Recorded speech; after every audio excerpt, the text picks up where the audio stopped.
Here's where we want to go today on the show. And again, as always, we do this for you. And if you have any questions or comments or just thoughts, feel free to call in. The number is 799-8255. Again, 799-8255.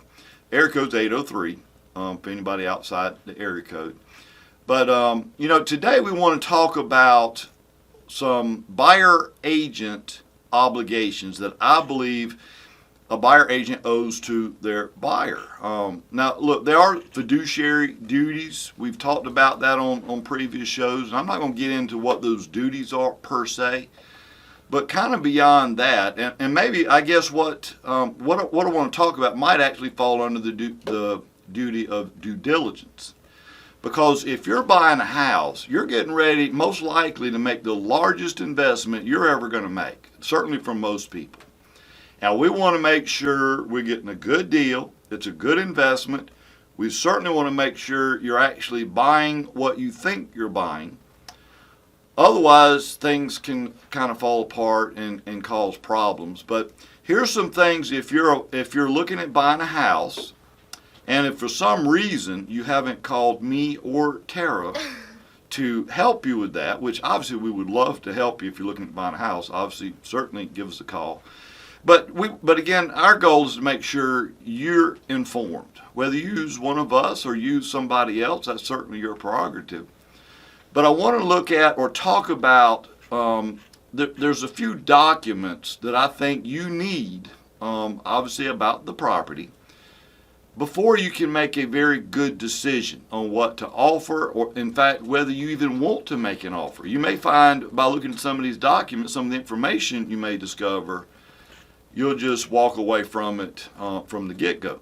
But the issue is you want to make sure you identify, if there are problems you don't like or things you don't like, we want to know those before you actually make the offer. So that's the kind of stuff we want to try to head off. But here's the first thing you need to ask your agent to provide you. And that, number one, I would say the deed. Mm-hmm. I want to see the deed. Now, Tara, I know you've heard me say this a million times. Anytime I'm training or teaching, talking to agents, I stress this. Unfortunately, in fact, I don't think hardly any of the documents that I'm getting ready to go over this morning are even used or pulled by most agents. And to me, that's just, almost frightening. Yeah. I would hate to, I guess knowing what I know now, if agents are not going to do certain things, then, I'm really wondering what I'm paying for, to be honest with you. But I need the deed, and really a couple of things about the deed. A few minor, but there's some pretty significant things too. Number one, if I'm going to make an offer, I want to know who owns the property. And I know that sounds kind of like a no-brainer, or like, well, how would you not know, or how couldn't you know? And I'm just going to tell you, believe it or not, a lot of listing agents, and I know this is going to sound ridiculous, do not know who owns the property. They know who they've been told owns the property. Mm-hmm. And I've just seen where this runs into a lot of problems. Just for instance, you may have someone call an agent about wanting to sell their house, so they go out, they list it, put it on the market, goes under contract, and then we find out, once we're all the way basically at closing, the attorney determines There's another one. There's another owner. Somebody else owns the property. Now in some cases they may own it, but they only own part of it. Some percentage of the property. Maybe they've got a sibling or two or three siblings and they all own it. And we have to have all that information. But where we've really seen the problems, where say a parent dies, leaves the house to all the siblings, but maybe one of the siblings has not been heard of, they haven't been seen in decades, don't know where they are, don't even know if they're alive, don't know anything about them. The problem is that sibling's still a co-owner of that property, and you can't sell it until we find that sibling or have some resolution. We got a clear title to it. And that happens. All the time. You're right. And it's really irritating when you've gone all the way. If you're the buyer and we're now getting ready to close you may have actually sold the house you're in, or let your lease expire where you were, because you're thinking, I'm moving in, we're closing Friday, and Friday afternoon I'm going to be moving into my new house. And then you get called on Thursday or maybe Wednesday prior to the closing, when the attorney does a title search and says, nope, deal's off. Until we can find these other owners, then we've got a problem. And I'm going to tell you, I don't know whether sometimes the seller just does not realize it matters, maybe because they think they've never heard from their sibling. They can go ahead and sell the property, but they can't. But if you pull the deed, we know who the owners are. All the owners be listed in the deed. You know, we started out the show talking about some documents that you really need to have before you make an offer on a house. And if you're the buyer, make sure your agent provides this to you. You need them to show you these documents and go through them with you. But one, we were talking about the deed and whether or not, or rather not whether or not, but who owns that property. That's a huge deal, wouldn't you agree? I would, and that basically determines if you can even sell the property. And that's another that's another big one right there. Just because someone owns the property does not mean they can necessarily sell it. Mm-hmm. And the only way you would know that, again, is to look at the deed. Because a lot of times, a lot of properties will have certain deed restrictions where maybe they inherited the property or is given to them or even bought it, but with the condition that they can never sell it. I'll give it to you, Tara, or I'll sell it to you, but maybe I'm just giving you a good deal. But with the understanding that you're not going to sell it. I'm not going to give you this property and you turn around and sell it and pocket the money. Yeah. Something like that. And if that's the case, then that restriction would be in the deed. And again, these are just things that will kill the deal before you ever close on it. And the next thing is, speaking of those deed restrictions, it'll let you know if the buyer is going to be assuming those. Yeah, exactly. Because, if there depends on the restriction. Well, it doesn't really depend, not if it's a deed restriction. Because if the owner conveyed that property to the current owner, or the previous owner conveyed it to the current owner, and put restrictions in the deed, then that restriction conveys from one owner to the next. And maybe they put in there, I'm just making some stuff, but this is a common deed restriction. They might have put in there, you can never allow alcohol on this land, on this property. Yeah. And, you might own the property, but you ever pop open a can of Bud Light, you've lost that property. It's gone. And if you buy the property and that restriction's on it, you're just as compelled to comply with that restriction as any other owners, because the restriction passes with the land. These are just things you certainly need to know about for sure. And not just the deed restrictions, but it'll give you legal descriptions. Yep. Correct? Oh my God, is she the best or what?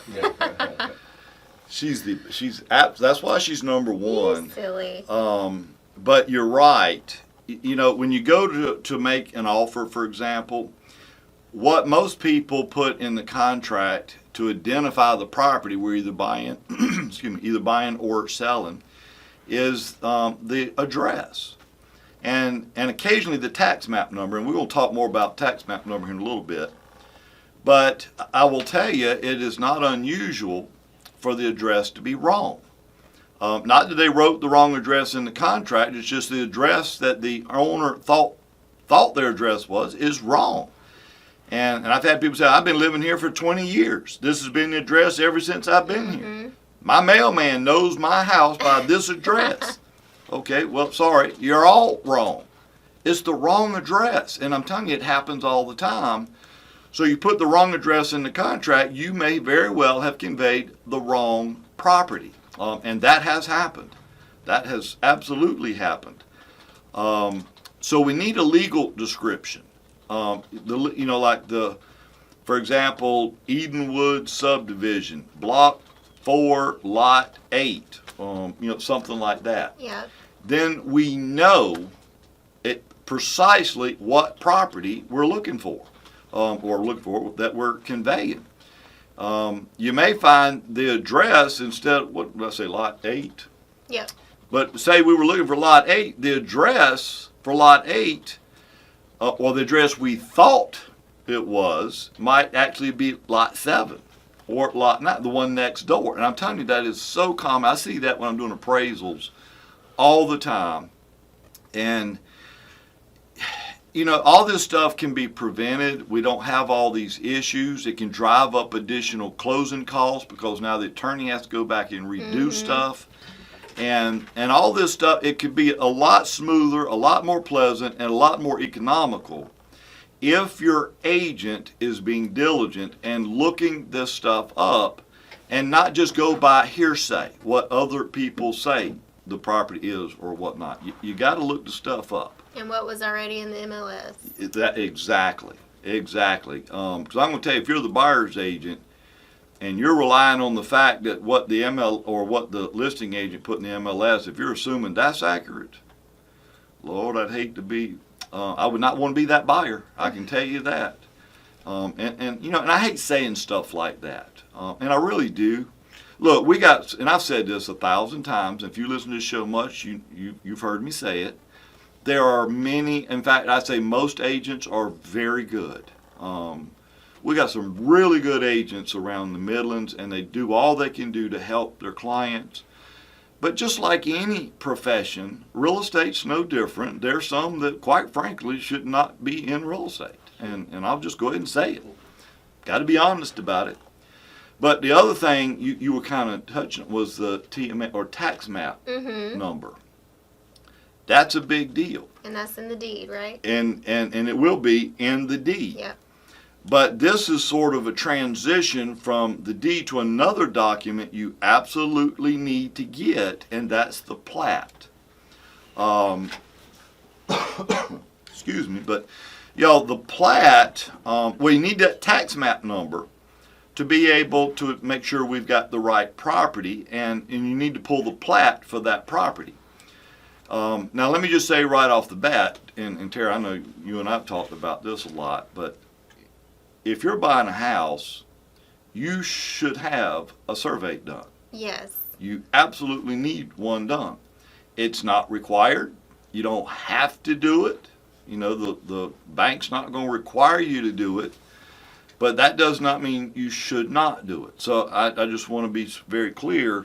You need a new survey, but if you're not going to do that, then you need to make sure your agent goes to the county and gets a copy of the last survey, or what we call the plat, that identifies a number of things about that property. One, obviously, property lines. So you know exactly where the property lines are, and we want to make sure there are no encroachments. But here's, and I actually had this, and I'm going to try to do this as quickly as I can, but to illustrate why you need these documents, I had to go do an appraisal here not too long ago. And it didn't appraise. It did not appraise for the contract price. And I hate that because I know my phone, as soon as I submit, it's going to light up. Everybody in Columbia is calling me up, letting me know how stupid I am. And sure enough, the listing agent calls me up, and obviously he knows a lot more about appraisal than I do as the appraiser. But yeah, I mean, this wasn't even close. It was close to $100,000 off. I mean, so it wasn't even close. And he starts going off, saying to Frank, there's no way this house, this nice, this size, sitting on 10 acres of land, is not worth what we've got in the contract. And I said, well, I think the biggest problem we got here is you don't have 10 acres. You didn't have what you thought you had. That's right. I said, in fact, he barely had half of an acre. Half of one, is like 0.47 acres. Nowhere near 10. So that had a lot to do with it. He said, no, it's 10 acres. And long story short, he was meaning to sell 10 acres. The seller wanted to sell 10 acres with the house. The problem is it was two separate parcels of land. It had two tax map numbers. Yep. and he only put the one tax map number for the half acre that the house was sitting on, and that's what I appraised. Look, I'm not a mind reader. I hope, I try to do a good job, but I'm not a mind reader. There's no way I'm supposed to know that you're trying to convey other parcels if it's not identified in the contract. So when you get the plat, and the sellers indicated they want to sell 10 acres, but you go pull that plat and it says only half acre. Well, there's a clue. Something's not right here. So, just doing a little due diligence up front will help you out. But, we were talking about this appraisal I was doing and the issues with the tax map numbers, and they were not all included. And all of this could have been avoided had we just done a little duty, pulled the correct documents instead of just putting stuff out there. And it's really annoying, especially if you're that buyer or seller and you get caught in one of these situations. You're going to get really, you should, especially when we've got an issue now that we should have never had. But in this particular case, now they had to amend this contract to add the other parcel to it, because I can't appraise something if it's not in the contract. It comes back, I redo it, have to redo the appraisal, and then he calls me back, Tara, the listing agent, and says, it is not right that my seller should have to pay for 2 appraisals. And I'm like, and I absolutely agree. I think you should. There you go. Yeah. That's what you should pay for it, at least one of them. I mean, you screwed it up. Yeah. I mean, come on. I know you're not suggesting I should eat it, because I had to do 2 separate appraisals. You did the work. He did. Yeah. I mean, I'm not the one that was being slack and not verifying stuff. So that's 2 documents right there. Make sure your agent provides to you and go over it with you. Make them go over it with you. The deed and the plat. You really need that. Now, I will tell you also, another thing you need to know with the plat is the encroachments. Because, how many times, in fact, especially if you're in a rural area, nobody knows where the property line is. Other than they say, well, you see that, my line goes all the way to that pine tree. Yep. All the way where you see that rock sitting on the ground over there. And you know that. Yeah. Yep. But I wonder how hard it'd be to move that rock a little bit. And I'd rather the line be right here. Well, just because you want to move the line does not mean the line moves. Okay, that rock does not necessarily identify the line or anything else for that matter. But we got to make sure there's no encroachments. An encroachment is illegal, where maybe the 2 property owners that are adjacent to each other may feel like they know where the property line is. So then one owner builds something on their property thinking everything's good, and then find out the property line is not where they thought it was, and now part of that building's on the other neighbor's property, and that's an encroachment, and that's an illegal infringement, and now somebody's got some legal problems here. And if you buy that property, you now own that legal problem. It's now yours. And you want to get along with your neighbors. Well, you do. Yeah, you really do. But when you go tell them their shed's got to go, they go say, but that shed's been there for 20 years. Okay, well, but that's all that's going to be there is 20 years, because now it's got to go. Because you have to fix those kind of things. And I've heard agents say, well, that's the attorney's job. The attorney's going to check all that when they do the title search. And there's no way the attorney can do that, because first of all, now look, the attorney will pull whatever the most recent plat on that property. They're going to pull it, and they're going to look at it, and everything on this plat looks just fine. So the attorney's not going to say anything. What the attorney does not know, that after this survey or plat was completed, then one of the owners decided to go build something else that's not showing on this plat, and then that would be a problem. But see, buyer, if you or your agent went and got the plat, and you're looking at it, and you know there's a building or a shed or something that's sitting on the back of the property or somewhere, but it's not showing up on the plat, then you got to kind of wonder, well, based on where I know that building is, that looks like it might be either very close to the property line or potentially over the property line. Yeah. So then what we're going to do? Go tear that shed down, I guess. Burn it? No, y'all don't be out there burning people's sheds down. Somebody's going to say, well, Frankie said it on the radio. Burn that shed down. Yep. You do that. You talking to the police yourself, not me. But there are some legal issues there. What else would be something good you think we probably need to have? What do you think, the sketch? A sketch? That would be a huge one. That would be a huge one.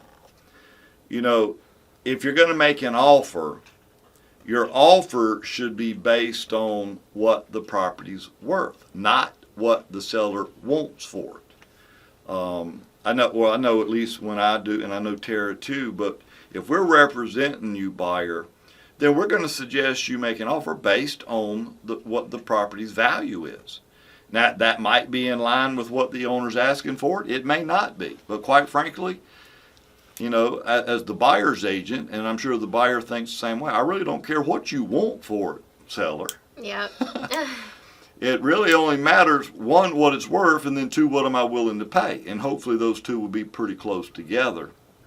But to know the value, value's based on square footage analysis. So to have an accurate value, you're going to have to know the accurate square footage. And the only way you're going to know that is to go measure it. Mm-hmm. I will tell you, now what would you guess be one source you certainly would never want to use or rely on? MLS. MLS? That's a biggie. Because the listing agent put that there. And I can just about guarantee you where the listing agent got their information from, and that would be the tax record. And what we know about the tax record, especially in terms of square footage, it's 99% of the time wrong. But what we don't know is which way. Mm-hmm. Are they way over or way under? And I've seen it both ways. In fact, you'd be surprised when I do appraisals. You'll see where they had in the MLS 2,000 square feet, and that's what they sold the house based on it being 2,000 feet. And I go measure it and it'd be 2,800, or close to 3,000 square feet. That's crazy. Now, if I'm the seller, I'd be furious with my agent. I would be absolutely beside myself. And then now the buyers, got out pretty good shape there. Yeah, they did. They bought a house for $150,000 that's worth over $200,000 or something like that. And I'm telling you, I see it all the time. I'm like, if the seller knows about it, I'm assuming that this must be a really good friend they're selling their house to, because they're giving them a heck of a deal. And it's pretty inexpensive to check the square footage. Yeah. It's not much. If your agent can't do it or doesn't want to do it, and I'm telling you that's possible, because I'm going to tell you a lot of, especially if you got an agent selling many houses, or doing a lot of business, they may not have time to go out there and measure, because it takes time to do the measurement, and you're going to be nasty because these are exterior measurements, mm-hmm. and you're walking up between the house and these bushes, kicking the rats and the snakes. Spiders. Yeah, spiders. Oh my gosh. But there's nothing wrong with having somebody, hiring somebody, paying somebody to come out and measure for you. And we do, my son, for the most part, we've got a measuring business just for that purpose. And the typical measurement's $50, just $50. You get a professional sketch, done by, and we operate under my appraisal license, but of course, obviously, we both own the measuring mm-hmm. company, but he does a lot of the measuring for me because I do I do all the appraisals. And then we do, the buying and selling, and so glad that Tara's in here to help us, though. Good grief. Tara's just the best. But anyway, look, how much time we got left? A couple minutes. And, there's several other things I wish we had time to get into. But look, here's what this entire hour, here's what I'm trying to say. buyer, make sure your agent is doing what you're paying them to do. And by the way, just because you may not be writing the check for their commission, make no mistake, you're paying for it. That's part of the sales price. So you're paying. So make sure your agent is representing your best interest. Make sure they're being diligent. That's a legal obligation they're required to provide. And when they don't go pull some of these documents and they don't verify information on the property, it can come back and haunt you as the buyer. It'll cost a lot. It's going to, you're right. Yeah. Certainly in dollars and in time. It can be a big deal. But anyway, we would love to help you too. Obviously, you know you're going to be taken care of here. And Tara, in fact, if you tell everybody, how can we get in touch with you? By my cell, 803-477-1481. Or just search me on Facebook, Tara Howard. And she's right there. She pops up everywhere. Tara Howard. Your picture's on there too, Frankie. Oh, yes. Oh, yes. We're a team. But if you get, or if you couldn't write down her information, maybe riding down the road, and I won't even tell you mine, just go to my website, frankiegriffin.com, www.frankiegriffin.com. All my contact information is there. And if you want to talk to Tara, again, I can hook you up. I know how to get in touch with her. Give us a call. We'd love to help you any way we can. Hope you have a great weekend. You've been listening to Success in Real Estate on the Point.